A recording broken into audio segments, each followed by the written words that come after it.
رمضان هذا شهر الغفران اغفر ذنبي رحمن زدني من الإيمان يا رحمن أعن على الصيام. بسم الله الرحمن الرحيم وبه نستعين الصلاة والسلام على رسوله الكريم وعلى آله وأصحابه ومن تبعهم بإحسان إلى يوم الدين أما بعد فأعوذ بالله السميع العليم من الشيطان الرجيم بسم الله الرحمن الرحيم وإنك لعلى خلق عظيم رب اشرح لي صدري ويسر لي أمري واحلل عقدة من لساني يفقهوا قولي اللهم لا حول ولا قوة إلا بك. محترم و مکرم حاضرین درس، اللہ رب العالمین کے فضل اور اس کی توفیق سے مسلسل جو ہے رمضان المبارک کے احکام و مسائل اور زکوٰۃ کے تعلق سے کچھ باتیں آپ کے سامنے رکھی گئیں.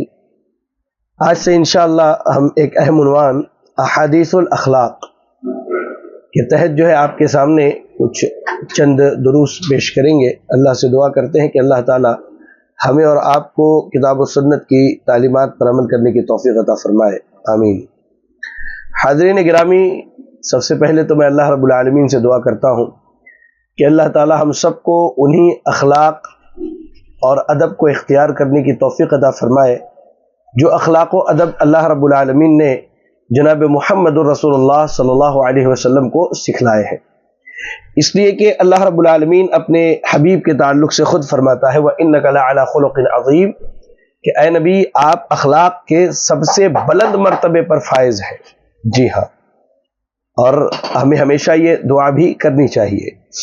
دوسری اہم بات یہ ہے کہ بے شک اچھے اخلاق اور بہترین آداب جو ہیں یہ انسان کی کامیابی اور دنیا اور آخرت کے کامرانی کی بہت بڑی دلیل ہے.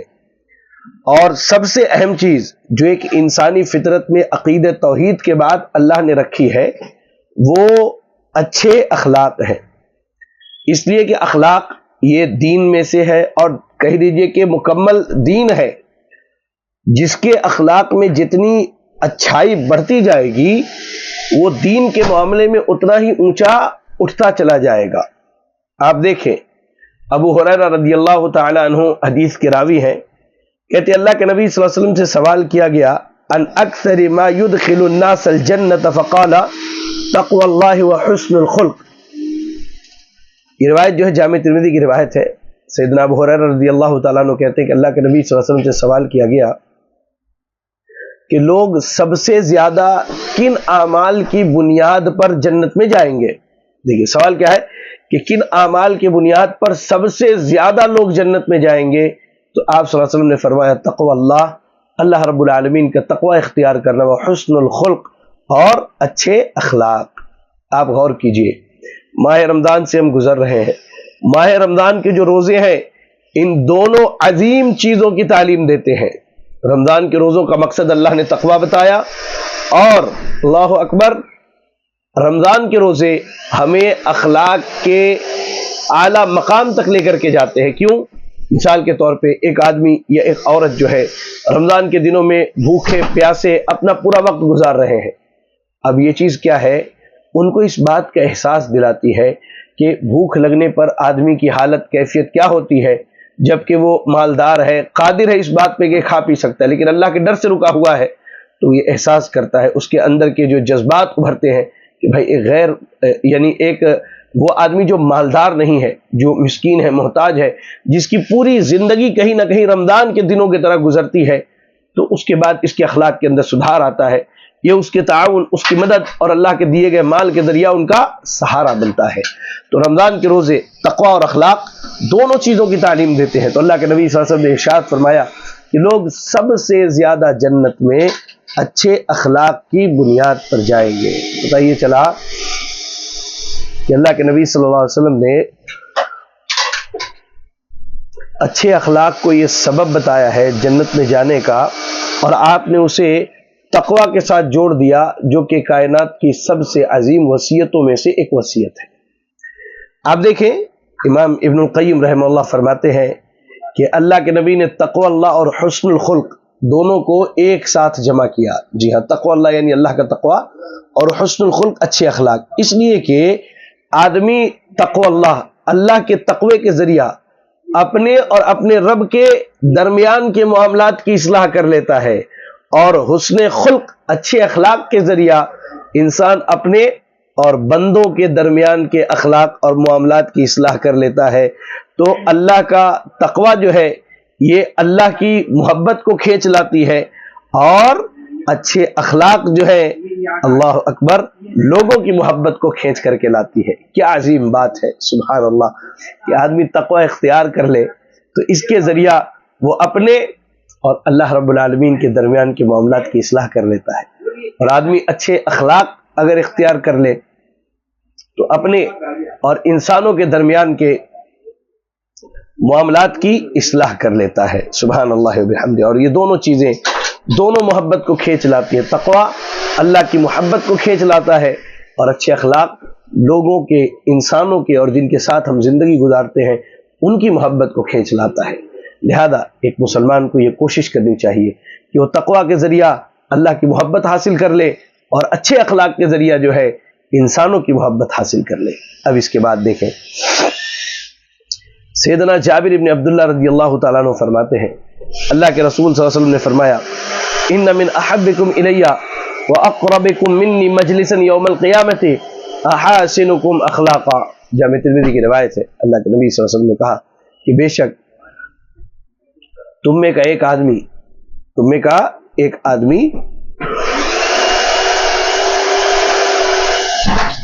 اعوذ باللہ من الشیطان الرجیم، کہا کہ ان من احبکم الی واقربکم منی مجلسا یوم القیامہ احاسنکم اخلاقا. کہا کہ تم میں سب سے زیادہ پسندیدہ شخص، میرے نزدیک سب سے زیادہ پسندیدہ شخص، اور قیامت کے دن جس کی مجلس، جس کا ٹھکانہ مجھ سے سب سے زیادہ قریب ہوگا تم میں کا وہ ہے جس کے اخلاق اچھے ہیں.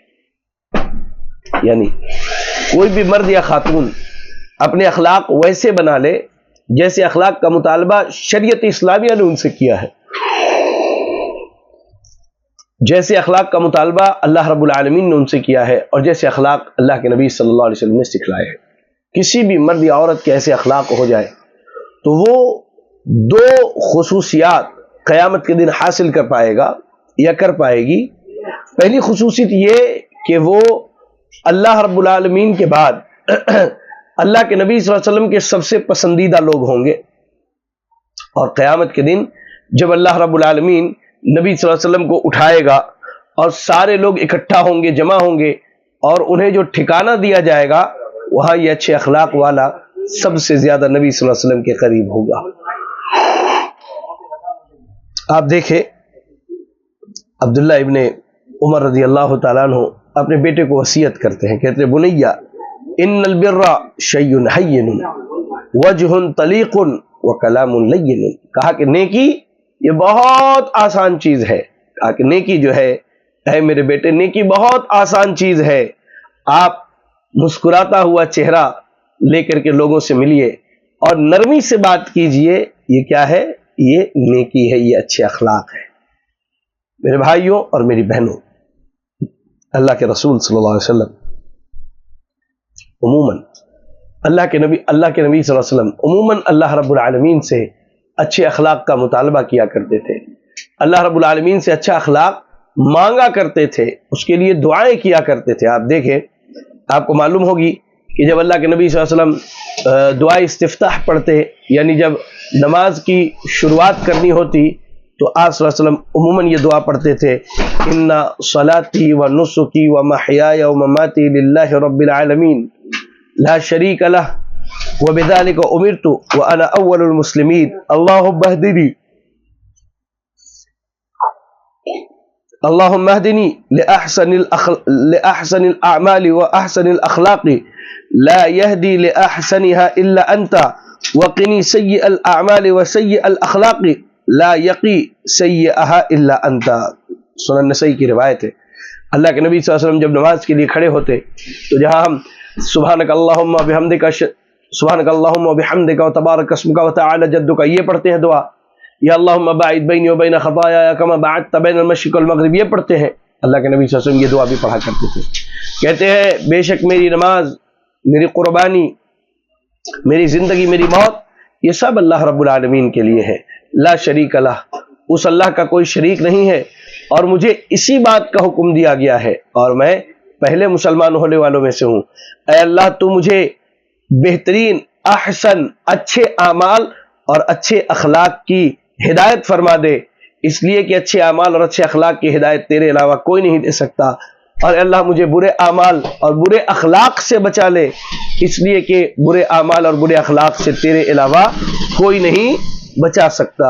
اللہ اکبر۔ آپ دیکھیے نماز جیسی عظیم عبادت اور اس کی افتتاح بھی ہوتی ہے تو اللہ کے نبی صلی اللہ علیہ وسلم اللہ تعالیٰ سے اچھے اخلاق کا مطالبہ کرتے ہیں اور اللہ رب العالمین سے برے اخلاق کی پناہ چاہتے ہیں۔ پتہ یہ چلا کہ اچھا اخلاق ہونا اور وہ اخلاق جو اللہ کو پسند ہے، جس کی تعلیمات اللہ کے نبی صلی اللہ علیہ وسلم نے دی ہے، یہ در حقیقت یقین جانیے اللہ کی عظیم نعمتوں میں سے ایک نعمت ہے جو اللہ تعالیٰ اپنے بندوں پر کرتا ہے۔ آپ دیکھیں زیاد ابن علاقہ اپنے چچا سے روایت کرتے ہیں کہ کہا کہ اللہ کے نبی صلی اللہ علیہ وسلم ہمیشہ یہ دعا کیا کرتے تھے، اللہم انی اعوذ بک من منکرات الاخلاق والاعمال والاہواء، جامع ترمذی کی روایت ہے، اے اللہ میں تجھ سے اخلاق کی منکرات، اخلاق کی خرابیوں سے پناہ چاہتا ہوں، اور اعمال کی خرابیوں سے اور نفسانی خواہشات سے تیری پناہ چاہتا ہوں۔ اللہ کے نبی صلی اللہ علیہ وسلم کے اخلاق کی گواہی اللہ نے دی ہے کہ آپ سے بہتر اخلاق کسی کا نہیں ہے، اس کے باوجود آپ صلی اللہ علیہ وسلم بارہا اللہ رب العالمین سے اچھے اخلاق کا مطالبہ اور برے اخلاق سے پناہ کی دعا کیا کرتے تھے، جو اس بات کی واضح اور روشن دلیل ہے کہ شریعت اسلامیہ نے اخلاق کو ایک اونچا مقام دیا ہے، اور بار بار ان باتوں کو بیان کر کے اللہ اور اس کے رسول صلی اللہ علیہ وسلم نے لوگوں کو اس بات سے آگاہ کیا ہے کہ ہر شخص کو چاہیے کہ اپنے اخلاق کی اصلاح کر لے، اپنے اخلاق کے اندر خیر، خوبی اور بھلائی لے آئے، اور اپنا اخلاق ویسا بنا لے جیسے اخلاق اللہ کے نبی صلی اللہ علیہ وسلم کو اللہ رب العالمین نے عطا کیا ہے۔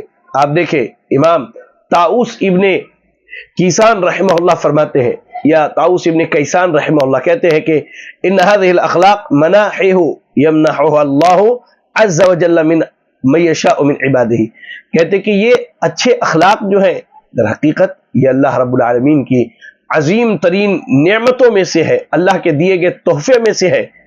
اللہ اپنے بندوں میں سے جسے چاہتا ہے اسے دیتا ہے، اور جب اللہ رب العالمین اپنے کسی بندے کے ساتھ بھلائی کا ارادہ کرتا ہے تو اللہ تعالیٰ اسے اچھے اخلاق کی توفیق دیتا ہے۔ سبحان اللہ و بحمدہ، سبحان اللہ العظیم۔ آپ سوچ کے دیکھیے امام طاؤس ابن کیسان رحمہ اللہ نے کتنی بڑی بات کی ہے کہ یہ اخلاق کا اچھا ہونا در حقیقت کیا ہے، یہ اللہ رب العالمین کی توفیق اور اس کے فضل میں سے ہے۔ اللہ جس بندے کو چاہتا ہے اسے عطا کرتا ہے، اور جب اللہ کسی بندے کے ساتھ بھلائی کا ارادہ کرتا ہے اللہ اس کے اندر اچھے اخلاق پیدا کر دیتا ہے۔ اخلاق کے ذریعہ انسان لوگوں کا دل جیت لیتا ہے، اخلاق کے ذریعہ انسان لوگوں کے اندر اپنی کہہ لیجئے کہ عزت، آبرو اور بہت ساری چیزوں کو بڑھا لیتا ہے۔ بعض سلف کا قول میں نے پڑھا، وہ کہتے ہیں کہ آپ کے اندر اگر علم کی کمی ہے تو اچھا اخلاق آپ کے علم کی کمی کو پورا کر دے گا، لیکن آپ کے ہاں اخلاق کی کمی ہے، پہاڑ کے برابر علم ہو جائے یہ علم آپ کے اخلاق کی کمی کو پورا نہیں کر سکتا ہے۔ آپ دیکھیں عبداللہ ابن مسعود رضی اللہ تعالیٰ عنہ فرماتے ہیں، کہا کہ ان اللہ تعالیٰ قسم بینکم اخلاقکم کما قسم بینکم ارزاقکم۔ امام بخاری نے اس کو الادب المفرد میں نقل کیا ہے، کہا کہ اللہ تعالیٰ نے جیسے تمہارے اخلاق تمہارے درمیان تقسیم کیے ہیں ویسے ہی اللہ رب العالمین نے تمہارے لیے رزق کو تقسیم کیا ہے، یعنی جو اللہ رزق دینے والا ہے وہی اللہ بندوں کو اچھے اخلاق دینے والا ہے۔ امام ابن القیم رحمہ اللہ فرماتے ہیں فإن الاخلاق مواہب یہب اللہ منہا ما یشاء لمن یشاء، کہ اچھے اخلاق جو ہیں یہ اللہ کی طرف سے تحفہ ہے، اور اللہ جسے چاہتا ہے اور جتنا چاہتا ہے اتنا اس تحفے سے نواز دیتا ہے۔ تو میرے بھائیوں اور میری بہنوں یاد رکھیں، رزق حاصل کرنے کے لیے دو چیزوں کا خیال کرنا پڑتا ہے۔ پہلی چیز جو ہے کہ اللہ سے آدمی جو ہے اللہ سے آدمی تعلق جوڑتا ہے کہ رزق کے حصول کے معاملے کو آسان کر دے اور اس کے کمانے پر اللہ پر بھروسہ رکھتا ہے. اور دوسری چیز یہ ہوتی ہے کہ آدمی مسلسل کوشش کرتا رہتا ہے کہ حلال طریقے سے جو ہے رزق کما لے. ٹھیک ایسے ہی اخلاق کو حاصل کرنے کے لیے، اچھے اخلاق بنانے کے لیے ہمیں اللہ سے تعلق جوڑنا ہوگا، ہمیں اللہ سے جڑنا ہوگا اور اللہ رب العالمین سے بارہا یہ دعا کرنی ہوگی کہ اللہ اخلاق سے نواز دے اور اچھے اخلاق بنانے کی کوشش کرنی ہوگی. سبحان اللہ وبحمدہ سبحان اللہ العظیم. اور آپ اچھے اخلاق کے اہمیت کو جاننا ہے تو آپ اس حدیث کو بھی نہ بھولیں جسے امام ابو داؤد رحمہ اللہ نے اپنے سنن میں نقل کیا ہے. ابو الدرداء رضی اللہ تعالیٰ عنہ کہتے ہیں کہ ما من شیء اثقل فی المیزان من حسن الخلق، کہا کہ ایک بندے کے میزان میں جب قیامت کے دن اعمال کو تولا جائے گا تو اس میں سب سے بھاری اگر کوئی چیز عقیدت توحید کے بعد ہوگی تو اس کے اچھے اخلاق ہوں گے. اور مزید امام ترمذی نے اسی روایت کو تھوڑے الفاظ کے فرق کے ساتھ نقل کیا، کہتے کہ ما من شیء یوضع فی المیزان اثقل من حسن الخلق وان صاحب حسن الخلق لیبلغ به درجۃ صاحب الصوم والصلاۃ. کہا کہ ما من شیء یوضع فی المیزان، قیامت کے دن جب اللہ رب العالمین بندوں کا حساب لے گا اور اس وقت اعمال کو وزن کرنے کے لیے میزان نصب کیا جائے گا. دعا کیجیے اللہ ہمیں اس دن کی سختی سے محفوظ رکھے، آمین. جب میزان نصب کیا جائے گا تو اللہ رب العالمین بندوں کے اعمال کو جب وزن کرے گا تو عقیدہ توحید کے بعد سب سے اہم اور بھاری شے اگر کچھ ہوگی اس کے میزان میں تو اس کے اچھے اخلاق ہوں گے. اور کہا اللہ کے نبی صلی اللہ علیہ وسلم نے کہ بے شک اچھے اخلاق والا آدمی اپنے اخلاق کی اچھائی کی بنیاد پر، یعنی اچھے اخلاق کا مظاہرہ کر کے لوگوں کے درمیان ایک ایسے شخص کے درجے کو پہنچ جاتا ہے جو شخص دن کو روزہ رکھتا ہے اور رات کو اٹھ کر کے عبادت کرتا ہے. یعنی اچھا اخلاق جو ہے یہ نفلی عبادت سے بھی بہتر ہے. سبحان اللہ. اچھا اخلاق کیا ہے؟ یہ نفلی عبادت سے بہتر ہے. اور اللہ کے نبی صلی اللہ علیہ وسلم نے اچھے اخلاق کو ایمان کا مکمل ہونا قرار دیا ہے. آپ نے کہا کہ اکمل المؤمنین ایمانا احسنهم خلقا وخیرکم خیرکم لنسائه. اللہ اکبر. جامع ترمذی کی روایت ہے. کہا کہ لوگوں میں سب سے مکمل ایمان والا شخص کون ہے؟ جس کے اخلاق اچھے ہیں. اللہ نے جس کو اچھے اخلاق سے نوازا ہے اس کا ایمان سب سے مکمل ہے. اور کہا کہ تم میں سب سے بہتر وہ ہے جو اپنی عورتوں کے لیے بہتر ہو. اور سیدہ عائشہ رضی اللہ تعالیٰ عنہ فرماتی، جامع ترمذی کی روایت ہے کہ اللہ کے نبی صلی اللہ علیہ وسلم نے فرمایا کہ تم میں سب سے مکمل ایمان والا وہ ہے جس کے اخلاق اچھے ہیں، اور تم میں سب سے زیادہ نرم دل، نرم مزاج اور لوگوں سے نرمی سے معاملہ کرنے والا وہ ہے جو اپنے گھر کے افراد کے ساتھ نرمی سے معاملہ کرتا ہے. یا اللہ یا اللہ یا اللہ. کہتے ہیں امام حلیمی رحمہ اللہ فرماتے ہیں کہ یہ حدیث یہ بتلاتی ہے کہ ایمان کا اچھا ہونا، اخلاق کا اچھا ہونا یہ ایمان کی دلیل ہے، اور اخلاق کا برا ہونا یہ ایمان میں کمی کی دلیل ہے. اور مومنین جو ہے اپنے ایمان میں ایک دوسرے سے درجے میں اوپر نیچے ہوتے رہتے ہیں، اور کسی کا ایمان کسی کے مقابلے میں زیادہ ہے تو کسی کا ایمان کسی کے مقابلے میں کم ہے. پھر اللہ کے نبی نے یہ کہا کہ تم میں سب سے بہتر وہ ہے جو اپنی بیویوں کے ساتھ بہتر ہے. اس کی وجہ یہ ہے کہ عورتوں کے ساتھ وہ معاملہ کرنے میں صبر کرتا ہے. عورتیں اپنے عقل کی کمی کی بنیاد پر اگر اس سے بد اخلاقی کرتی ہے تو یہ نرم انداز میں اس کی بد اخلاقی کو کیا کہتے ہیں ٹال دیتا ہے، مسکرا کر کے اس کے بد اخلاقی کو جھیل لیتا ہے، اور اس کے بد اخلاقی کے باوجود بھی اس کے ساتھ خیر، بھلائی اور اچھائی کا معاملہ کرتا ہے. آپ دیکھیں بعض روایتوں میں الفاظ ملتے ہیں. ہمارے استاد شیخ الحدیث جو ہے مولانا نعیم صاحب رحمہ اللہ جامع سلفیہ میں اکثر ایک بات کہا کرتے تھے، یو پی کی زبان میں کہا کرتے تھے کہ دیکھو عورت کے ساتھ جو ہے تم زندگی بھر بھلائی کر دو، اور کبھی زندگی میں کوئی معاملہ ایسا ہو جائے جو اس کی طبیعت کے خلاف ہو تو عورت کا پہلا جملہ یہی آتا ہے کہ بھائی تم نے تو آج تک میرے ساتھ کوئی بھلائی اور خیر خواہی نہیں کی. تو کہہ رہے ہیں کہ اخلاق کی اچھائی میں عورتوں کو اس لیے جوڑا گیا کہ ان کے بد اخلاقی پر بندہ صبر کرتا ہے، ان کے ساتھ اچھی زندگی گزارتا ہے اور ان کے ساتھ خیر بھلائی اور احسان کے معاملات کرتا ہے۔ میرے بھائیوں، اللہ کے نبی صلی اللہ علیہ وسلم کو اللہ تعالیٰ نے اخلاق کی اچھائیوں کو پورا اور مکمل کرنے کے لیے بھیجا۔ آپ نے فرمایا انما بعثت لاتمم صالح الاخلاق، اللہ نے مجھے اس لیے بھیجا کہ میں اخلاق کی اچھائیوں کو پورا کر دوں، یا مکارم الاخلاق کے الفاظ ہے، اچھے اخلاق اور اخلاق کے معاملات کو پورا کر دوں۔ تو اللہ کے نبی صلی اللہ علیہ وسلم کی ابھی تک تو میں نے آپ کے سامنے حدیثیں سنائی، اقوال سنائے کہ آپ نے اچھے اخلاق پر ابھارا ہے، اچھے اخلاق کی دعوت دی ہے اور اچھا اخلاق اختیار کرنے کی تلقین کی ہے۔ آئیے میں آپ کو ایک آدھ مثالیں بھی پیش کروں کہ اللہ کے نبی صلی اللہ علیہ وسلم لوگوں سے اچھے اخلاق سے کیسے معاملہ کیا کرتے تھے۔ سعد ابن ہشام ابن عامر کہتے ہیں اتیت عائشہ رضی اللہ تعالی عنہ، کہ میں سیدہ عائشہ رضی اللہ تعالی عنہ کے پاس آیا اور کہا اس سے اے ام المومنین اخبرنی بخلق رسول اللہ صلی اللہ علیہ وسلم، کہا کہ اے ام المومنین مجھے اللہ کے نبی صلی اللہ علیہ وسلم کے اخلاق کے بارے میں خبر دیجئے کہ آپ کے اخلاق کیسے تھے۔ کہتی ہے کہ کان خلقہ القرآن، کہ اللہ کے نبی کے اخلاق دیکھنے ہیں تو یاد رکھو اللہ کے نبی کے اخلاق مکمل قرآن ہے۔ اس کے بعد فرمایا اما تقرأ القرآن، کیا تم قرآن میں یہ آیت نہیں پڑھتے؟ وَإِنَّكَ لَعَلَى خُلُقٍ عَظِيمٍ، اے نبی ہم نے آپ کو اخلاق کے بہت اعلیٰ مرتبے پر فائز کیا ہے۔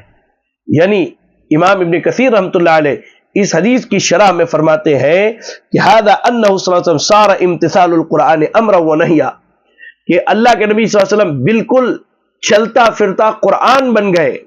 کہنے کا مطلب یہ ہے کہ قرآن نے جو کرنے کا حکم دیا آپ نے کیا، اور جس چیز سے روک دیا اس سے رک گئے۔ اللہ اکبر، جب قرآن نے آپ کو کہا کہ کیجئے آپ نے کیا، قرآن نے کہا رک جائیے تو آپ اس سے رک گئے۔ اور یہی وہ چیز ہے جو اللہ رب العالمین نے آپ کے اندر عظیم اخلاق رکھے، آپ کے اندر اللہ نے حیا رکھی، آپ کے اندر اللہ نے نرمی رکھی، آپ کے اندر اللہ تعالیٰ نے شجاعت اور جوامردی رکھی، آپ کو اللہ تعالیٰ نے معاف کرنے والا بنایا، آپ کو اللہ تعالیٰ نے بردبار بنایا، حلیم بنایا۔ در حقیقت تمام اخلاق کی خوبیاں اور اچھائیاں اللہ تعالیٰ نے اللہ کے نبی کے اندر رکھا، اور یہ تمام اخلاق کی اچھائیاں خوبیاں وہی ہیں جن خوبیوں کو اللہ نے قرآن میں بیان کیا، جس پر عمل کرنے کا حکم دیا، اور آپ ان تمام برے اخلاق سے محفوظ رہے جن سے اللہ نے قرآن میں روکا اور رکنے کا حکم دیا۔ اس وجہ سے کہا جاتا ہے کان خلقہ القرآن، آپ کے اخلاق جو ہے مکمل قرآن ہے۔ اللہ اکبر۔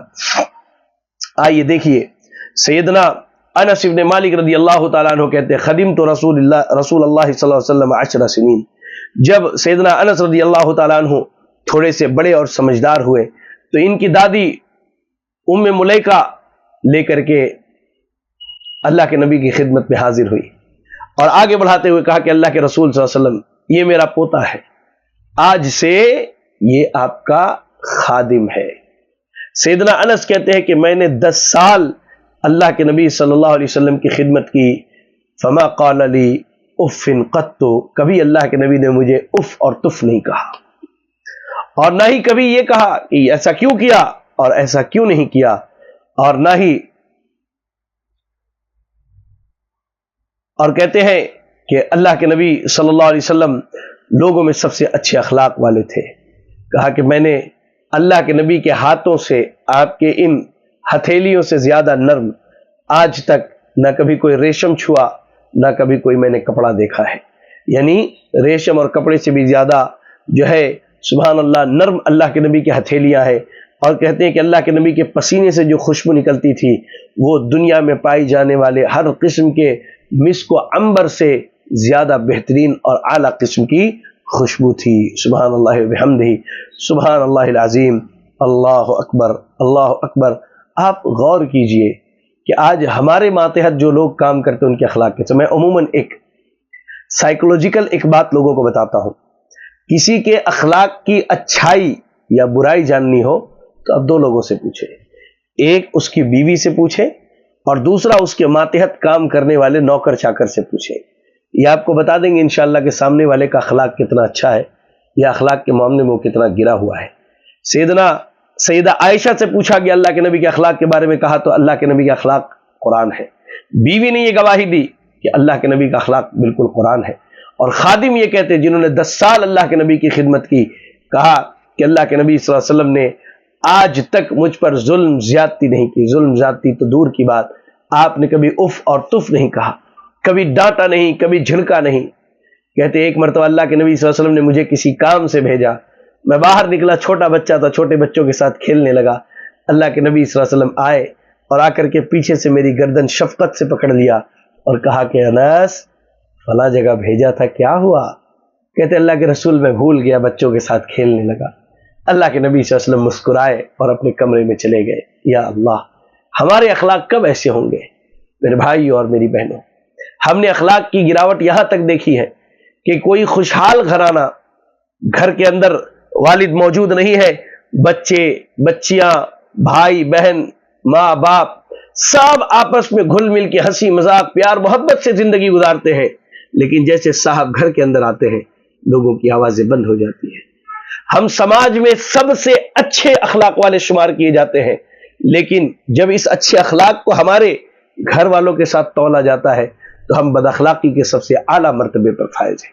بچوں کو مارنا، بیوی پر ظلم و زیادتی کرنا، گھر میں گالی گلوچ کرنا، شور شرابہ کرنا، بھائیوں کے ساتھ بدتمیزی، بہن کے ساتھ بدتمیزی، ماں باپ کے ساتھ اونچی آواز میں بات کرنا، یہ ساری چیزیں بد اخلاقی ہے اور یہ ایمان کو کم کرنے والی اور اللہ کے عذاب کو ڈھونڈ کر کے ہمارے پاس لانے والی ہے۔ کیا ہم اللہ کے نبی کی سیرت سے فائدہ نہیں اٹھاتے؟ مجھے ایک واقعہ یاد آتا ہے، پڑوسی ملک کے ایک بہت مشہور عالم دین ہمارے یہاں طائف سعودی عرب آئے تھے، تو انہوں نے سیدنا حسین رضی اللہ تعالیٰ عنہ کے تعلق سے یا سیدنا حسن رضی اللہ تعالیٰ عنہ کے تعلق سے ایک واقعہ سنایا تھا۔ کہتے کہ کھانے کے دستر پر بیٹھے ہیں اور خادمہ سالن لے کر کے آ رہی تھی، اس کے ہاتھ سے چھوٹ کے گر گیا۔ اب جو ہے خادمہ جو ہے سیدنا حسن کے سامنے قرآن کی ایک آیت پڑھتی ہے، کہتی ہے کہ ان اللہ یحب المحسنین، کہ اللہ تعالیٰ احسان کرنے والوں کو پسند کرتا ہے۔ سبحان اللہ۔